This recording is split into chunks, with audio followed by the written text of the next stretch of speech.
31 मे पर्यंत राज्यातील सर्व गड किल्ल्यांवरील अतिक्रमण हटवण्यासाठी सर्व जिल्हाधिकाऱ्यांच्या अध्यक्षतेखाली समिती गठीत। 1 फेब्रुवारी ते 31 मे पर्यंत टप्प्याटप्प्याने अतिक्रमण हटवण्याचे सरकारचे आदेश।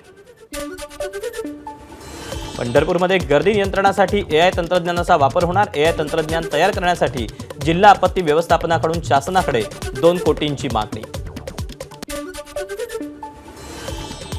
10वीच्या हॉल तिकिटांवर जातीच्या प्रवर्गाचा उल्लेख काढला। महाराष्ट्र राज्य माध्यमिक आणि उच्च माध्यमिक शिक्षण मंडळाकडून दिलगिरी व्यक्त। अहिल्यानगरच्या सैन्य प्रशिक्षण केंद्रावर सैनिकी युद्ध प्रात्यक्षिका T-90, T-72 अजय हेलिकॉप्टर वायुसेनेच्या विमानांचा सहभाग। कल्याणच्या सोनारपाडा गावात बैलांची झुंज लावल्याप्रकरणी आयोजकांवर गुन्हा दाखल। स्पर्धेसाठी सुमारे 8 लाखांचं बक्षीस ठेवण्यात आलं होतं।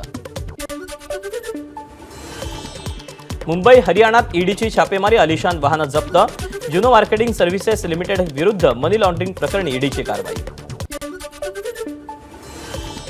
प्रयागराजमध्ये महाकुंभमेळ्यात विद्युत रोषणाईची दृश्य समोर। आकर्षक विद्युत रोषणाईनं सगळ्यांचंच लक्ष वेधलं।